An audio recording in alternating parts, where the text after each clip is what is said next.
OSU football player that I know by name is Maurice Claret. That's the only one. It's the only one I could name. If you pressed me.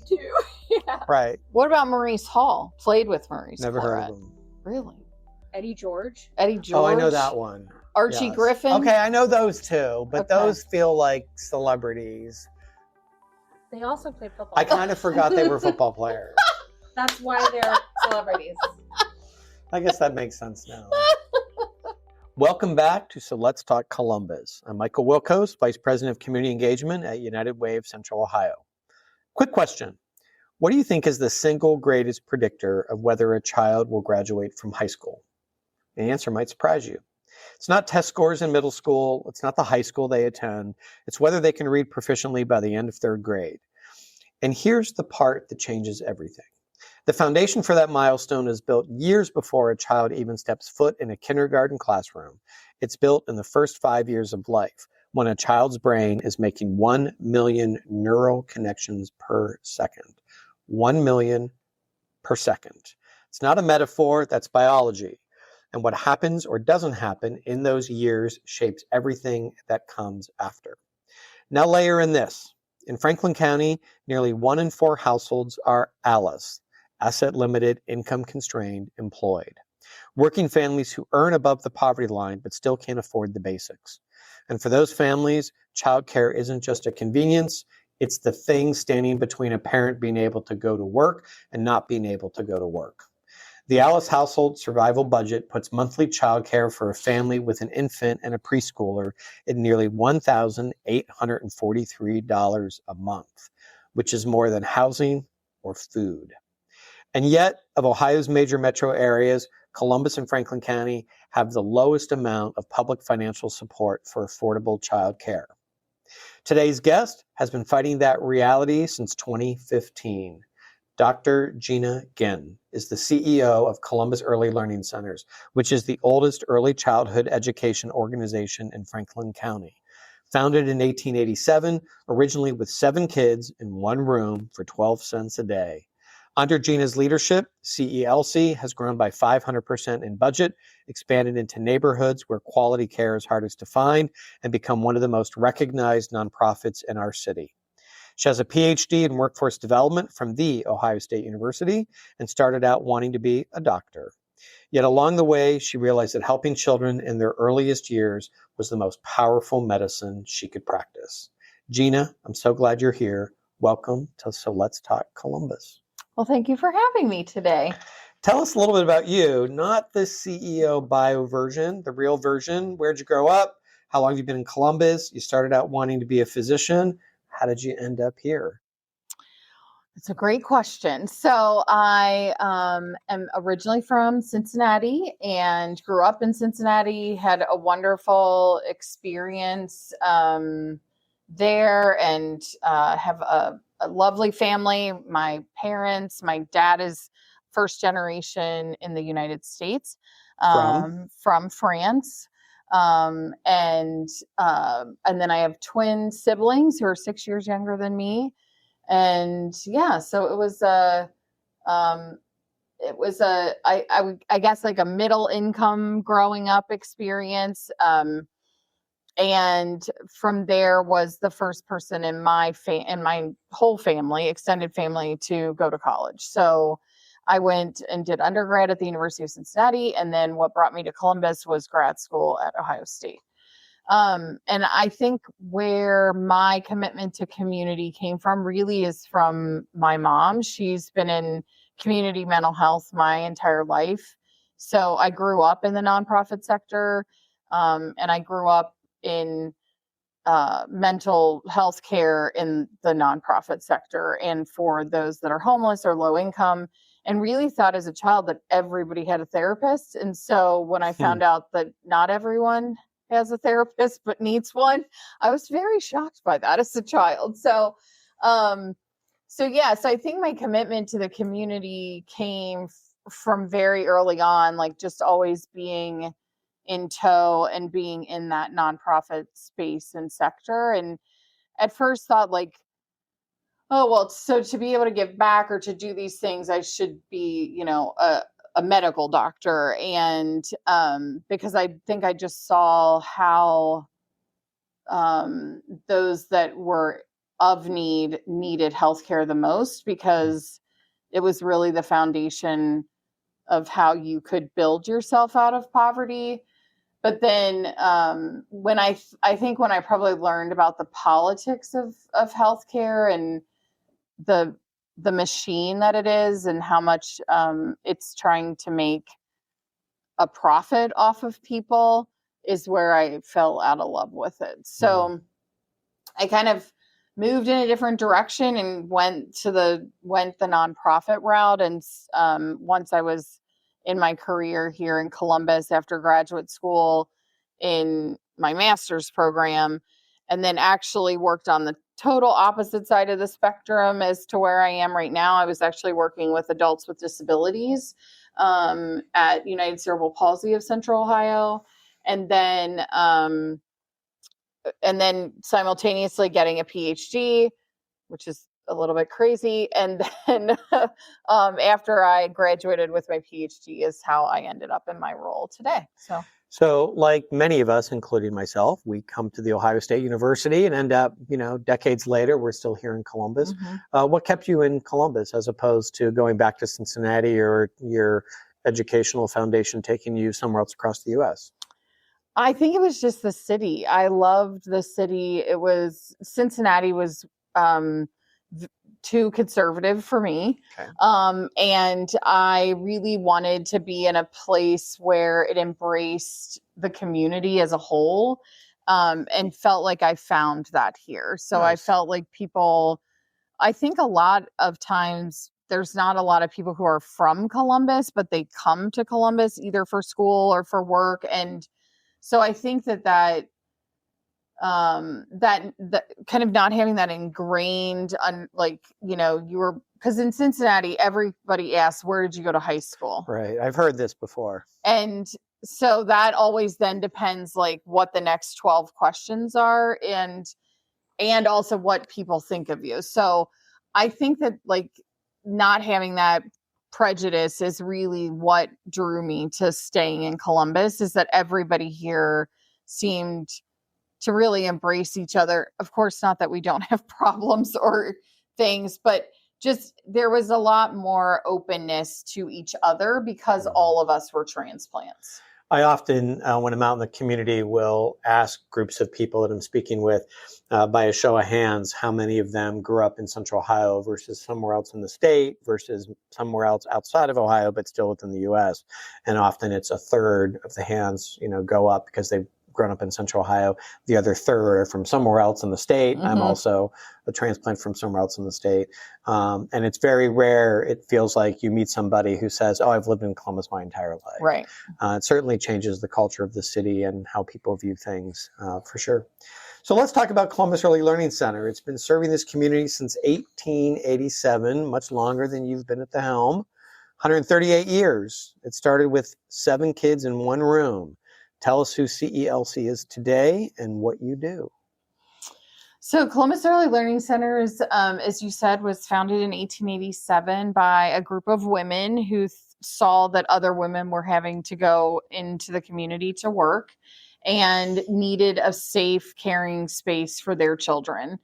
But they wanted more. They wanted to be able to provide education and really a foundation for these children, for the family, so that the family could be better off once the mom got a better job or could continue working. And really, I think that that's still the tradition of who we are today.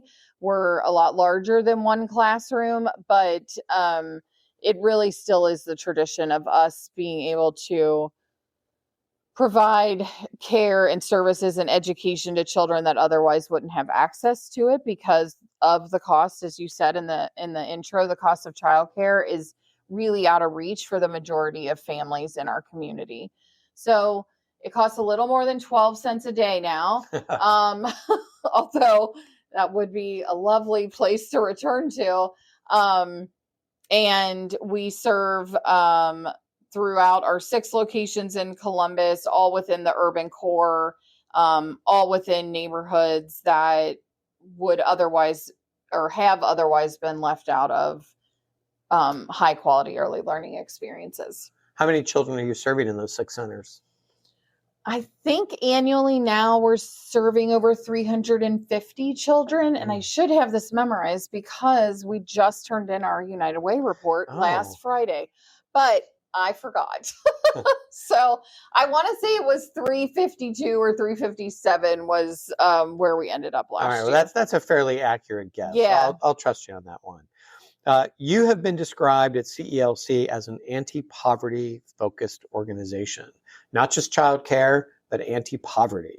What's the distinction and why does that matter how you frame it? So I think for us, it's not about just serving the child. It's really about serving the needs of the whole family. And so for us, it's about the opportunity for parents to be able to stay employed or to gain education so that they can get a better job. And so with that, you kind of see it reflected in how we serve each child and family. So we provide meals every day for the kids while they're there, but then we also have pantries in each of our locations. We do food bags on a monthly basis. And then for children who may have any additional developmental needs, we bring all those people to the children and to the centers so that parents don't have to drive all around the city, taking their children to extra appointments, and also then having to take that time off work. So we feel like if we can kind of create this, structure that supports the whole family, it really gives parents an opportunity to be able to move out of poverty or create pathways out of poverty. Got it. So walk me through what a day looks like for a family that you serve. Who are they? What are they juggling? And what does CEL make possible for them in addition to kind of what you just shared? Yeah, so the average day for one of our families looks like, the traditional drop-off school experience to the classroom. And then those parents are typically leaving and going to a construction job, an hourly wage job, a warehouse job, a job in the food service industry. But mainly the families that we serve, and not all, but the foundation of who we are and what we do in the community, those families are hourly wage workers. They are entry level workers. And so then they are also struggling with just meeting the basic needs of their household and rent and insurance and car payments and car repairs. And all of our families are probably one car repair or one accident at work away from homelessness or losing their job. So what does monthly cost look like for a family that you serve for childcare? So for the way that we do it at CELC, we really try to take every individual child and their family circumstance and look at that. So if families are of means and they are able to pay our weekly private pay rate, which is still very subsidized, then they would be a traditional private pay family. But for all of our other families that could qualify for Head Start or Early Head Start, a scholarship, Early Start Columbus, the RISE program, publicly funded childcare subsidies, we're working with them to get and support them through all of these different application processes, and then helping them to figure out exactly like what payment, if any, the family would have. And so I would say that the majority of our families pay very little to nothing, but the only way that we've ever been able to do this or to continue doing it is because of our investment from United Way. And Right. So United Way really has become and has been for longer than I've been there, the foundation of how we're able to absorb about 40% of the market rate cost for families because we have that foundational support from United Way. Without that, we wouldn't be who we are right now, because the cost of childcare, with all of the things, with food, with all of our overhead and utilities, and then trying to have competitive wages that we're keeping up with, we wouldn't be able to do all those things without that support. So it really, every child essentially in our sphere is impacted by United Way and their investment in us. Well, I thank you for that acknowledgement of United Way investment. It certainly predates both you and I, which is going back now more than a decade together. Yep. But we're certainly proud of the work that you do, and have been proud of the work you've done for many decades. Well, it's just a plug, because I feel like our entire community, by giving to United Way and investing in United Way, it really is something that allows not just us, but many other organizations do that work, because none of us could build the infrastructure to be able to raise that money on our own. So I think it just speaks to the level of impact on a greater level than maybe most people realize. Yeah, well, thank you for that. I appreciate the acknowledgement of the role United Way plays in the community. Let's talk about you as the CEO. You've been in the role now for 11 years. CELC has grown 500% in budget and expanded into neighborhoods across the city under your leadership. What drove that growth, and why did you see in this community that made you push so hard? Probably that I'm a glutton for punishment. I think what it was is just, understanding that childcare is really part of our workforce infrastructure. And so if we cannot have children in school and in environments that are safe and uplifting and positive and getting them ready for school, we can't have families in the workforce supporting our greater community in that way. So I think where we came into this is that we saw need, or we were approached by organizations where they maybe had been serving and couldn't serve any longer. And so we found that based on our mission and who we are and the footprint that we had a long time ago in the past, way before me, all of these expansions made sense, because they were really driving us back towards our mission and driving us towards being able to complete that mission in the community in ways that were aligned with who we are.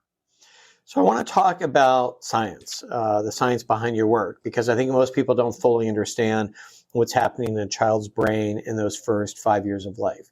What do we actually know about early childhood development and why it's so consequential? Well, we know a lot, but it is still something that I think in our communities, we downplay the research a lot, because we still have this perception in many instances that the care and rearing of children is a woman's job, and that it is something that should be done at home.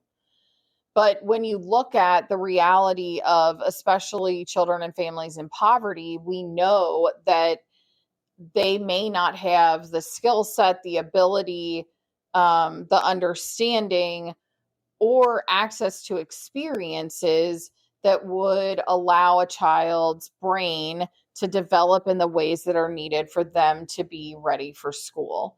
So childcare and education and early learning really are giving children access to environments and access to experiences that allow those connections to happen, and really also access to language, because the more that you talk to a child as they are a baby and growing up and developing in that first 5 years of life, that helps them to be able to read at a third grade level when they are in the third grade. It helps them to be able to have the skills that they need to socially communicate within groups of people, and to know that I have to share, and all of that social emotional foundation that is needed for them to be able to sit and take in information in school and then be able to give it back in ways that are able to be tested so that we can then see that they're meeting milestones and outcomes. So I think that 90% of our brain develops in that birth to 4 years old. By 5 years old, if we are not making those connections and we are not showing children kind of how all these things in the world connect to one another, our brains start pruning away all of those connections that we are not using. Fascinating. So those neural pathways then are gone forever. So that is something that is so that, the more that you expose a child to in that first 5 years of life, and the more that they can see how each of those experiences relate to other things in the world, that's how we create this opportunity for the brain to develop in a way where it can then take on everything it needs to in school. I just, listening to you, I just keep thinking about my own upbringing and the fact that I had a mom that was loved to read and just had lots of books around the house. And I remember constantly being taken to the library as a little kid and going to story time. Certainly didn't know at that time that it was going to be a lifelong learning experience, but how appreciative I was to have grown up in the way in which I did. We talk constantly here on this show and at United Way around success by third grade. It is the core mission of our work that reading proficiency by the end of third grade is the single greatest predictor of high school graduation. For kids who miss that benchmark, the odds shift dramatically. How does what happens in your centers connect to that third grade milestone? Well, so it's directly connected. So we know for a fact that if children do not enter kindergarten prepared, they are less likely to, hit that third grade reading milestone. And then from there on out, it's, they are 30% less likely to graduate high school, and the whole continuum, right? It's linked. So you can't expect, a child to, we know through research that if a child starts behind, they stay behind. And that's where that brain development comes in, right? In that 0 to 5 space, that if you've not supported the child for learning already, you can't expect them to be able to catch up 5 years of learning in 10 months in kindergarten. Right. So we've seen and we know through research that if a child comes to kindergarten and has not had access to experiences, educational, like toys, books, games in the household, and language, we know that gap can never be made up. It does not matter how much you put into mentoring, after school tutoring, all of those things, that when they start behind, they stay behind. It's interesting because we live in a very highly educated community. Mm-hmm. Franklin County's just over 41% of all adults hold a college degree. That's way above the state average. It's above the U.S. average. But I've heard you say in public settings that 72% of preschoolers living in low-income households in Franklin County struggle to develop kindergarten readiness skills. So there's this gap between this accolade we get as a highly educated community, but we're not really building the pipeline internally within our own community to allow young children that are born here to take advantage of the educational opportunities like the Ohio State University. But that's a staggering number, 72% of preschoolers in our community not having those kindergarten readiness skills. What does not kindergarten ready actually look like for a child, and what does it cost them? Oh, so, I mean, I would say it costs them everything, right? It costs them so many, it costs them so much in regards to what's possible throughout their life and then later on in life. So the cost is extraordinary if we don't invest in them early on. And the skills that kids need, yes, there's basic things like, can they step over a hurdle that is 11 inches tall? Can they step up onto something that's 7 inches and jump off? So there are physical skills, right, that we want to see pre-K students into kindergarten having. But then there's other things like, can they socially interact with their peers? Can they play between two peers in a way that doesn't end in, a fight or an argument? So can they share? And then all of these kind of pre-literacy skills. So can they count? Can they write their name? Can they identify the letters in the alphabet? Can they both uppercase and lowercase? If they don't have these kind of traditional skills that we think of, that gives them the building blocks for kindergarten when they start to be able to put letters together into words and then sentences, that's where we then see, and if you look at the research, again, children in poverty come into kindergarten having heard 2 million less words than children who are of middle or higher income. Wow. In the beginning of our conversation, you said something that really stopped me, and that is, of Ohio's major metros, Columbus and Franklin County has the lowest public financial support for affordable childcare. We're one of the fastest growing cities in the Midwest, but how is that possible? Yeah, that's a great question, I think, right? And I think a lot of our electeds are trying to figure that out and trying to gain an understanding of that. I think because we were growing at such a really fast pace, this idea of the need to make sure that we were building the infrastructure to support growth was not necessarily something that maybe people had thought of. So in some of the other communities that are a little bit older than us, they have come around an understanding of the need for preschool and early childhood supports. And so a lot of them, either through city funding or county funding, have passed either standing tax levies or things like that help support childcare.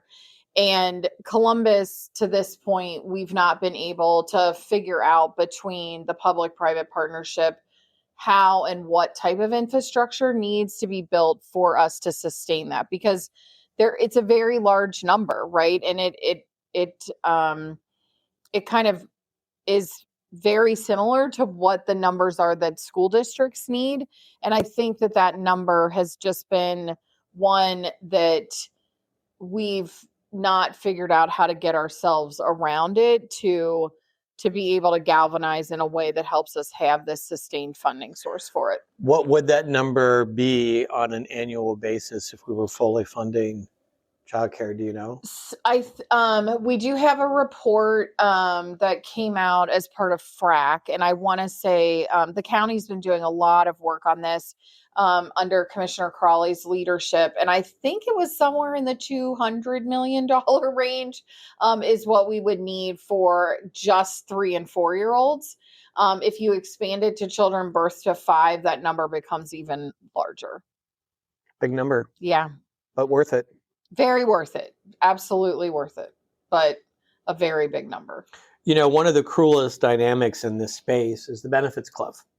Families who make just enough to not qualify for federal child care assistance, but nowhere near enough to afford it on their own. Can you describe what that looks like for a real family?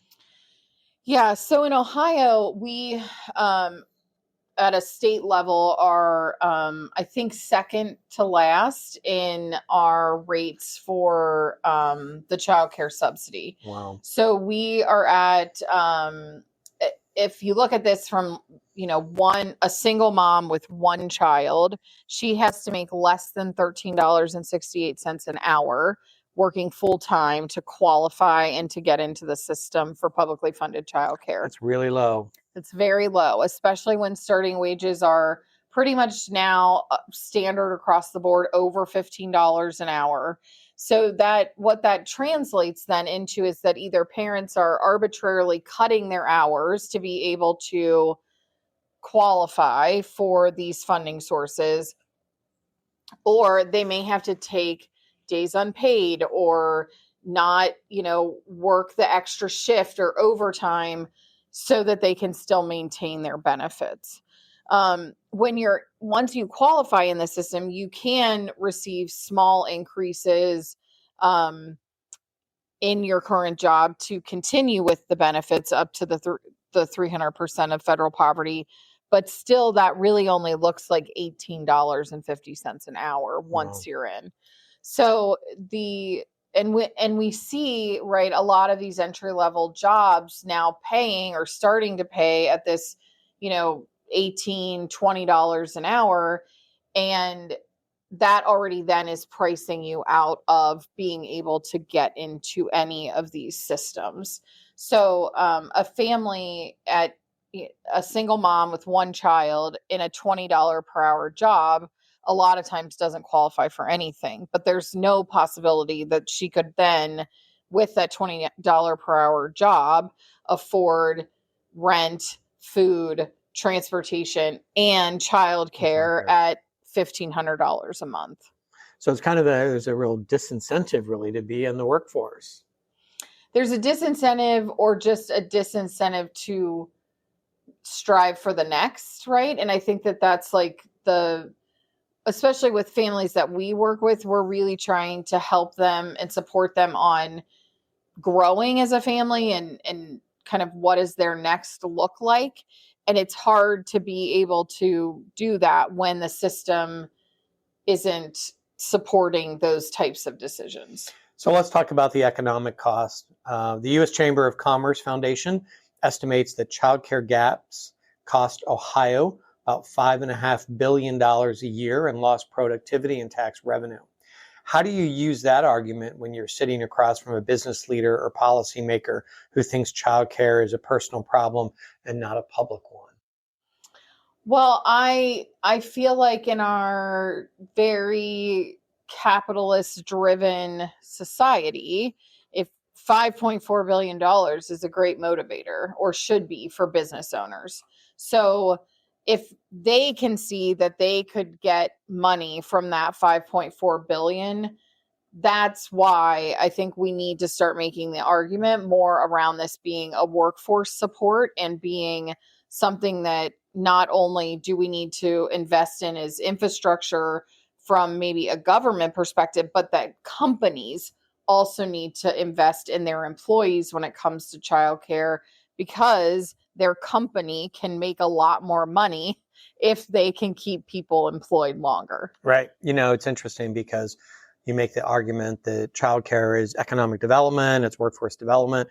That same argument was made for the Link Us campaign, that investment in public transportation is really about workforce development, economic development. That was a successful campaign. Hopefully there will be a similar one around childcare in the not too distant future. Some of the most compelling work you're doing is in the partnership with health systems and community organizations in neighborhoods where quality care is hardest to find. What does that kind of cross-sector collaboration look like in practice, and what have you learned from it? So I think what we've learned at its core and basis is that you can't do it alone, right? We can't do this work in silos. We have to really partner with different types of organizations. In every one of our buildings, we are co-located with other nonprofits or other organizations that support the work that we do with children. So at the Hilltop, we are co-located with other childcare providers, but also Nationwide Children's Hospital, and having that asset on site for kids and being able to kind of immediately seek care for them if they need it throughout the day or as they're enrolling has been just a really wonderful way to look at that partnership. Other pieces are we have, programs that are co-located on the same property that support school-age children. So this is the continuum of care. So once or if a set of siblings, there's the younger children and then the older kids after school can go to a program that is of high quality, then the parents really are able to work their jobs, not have to worry about where their children are and what's happening with them, and then have that peace of mind to work throughout the day and then come and get them at the end of the day. So I think it's really about, we've looked at how do we serve the whole family, and when it's not our skill set, we partner with someone who does have that skill set and that we can kind of give those other aspects of what the family needs are up to folks that meet those needs. As we begin to wrap up today's conversation, which has been amazing, thank you so much. If you had a magic wand and could fix one thing about how this community or even the country treats early childhood, what would you change? I think there's needs to be an understanding that there has to be a dedicated funding source to early childhood if we are really going to have an ongoing conversation about how do we ensure kids are ready for school. That, I think, is the one thing I would change. If we knew that there were dedicated funds that did not require us to put together 9 funding sources to ensure a child can be at school for 8.5 hours, 9.5 hours a day, then I think that would give us an opportunity as a community to really start to see children thrive and then be successful in school. You have a very complex job. It's not just about braiding, it's not just about educating children, but it's supporting families, it's braiding funding, it's dealing with state and federal regulations, all that kind of stuff. What gives you hope? I mean, I think it's our kids, right? Like, they are just the smartest, most amazing, resilient little beings that really, when you have a conversation with any one of them, it should give you hope for the future and hope for our community and hope for what's possible. Well, I have hope as long as there are people like you in the world doing what you do every day. And so thank you for that. United Way of Central Ohio sees the full picture of what families in this community are navigating, the ALICE data, childcare costs, workforce barriers, and the achievement gaps. And what Gina has helped us see today is how completely all of it connects. These are not separate problems with separate solutions. They're the same problem, and it starts earlier than most people want to admit. Gina, thank you for the clarity, passion, and the decade you spent proving that when Columbus decides a child deserves a real start, it means it. To everyone listening, learn more about Columbus Early Learning Centers at columbusearlylearning.org and find out how United Way is investing in the early childhood and success by third grade movement at liveunitedcentralohio.org. Until next time, remember, there's not a problem Columbus can't fix.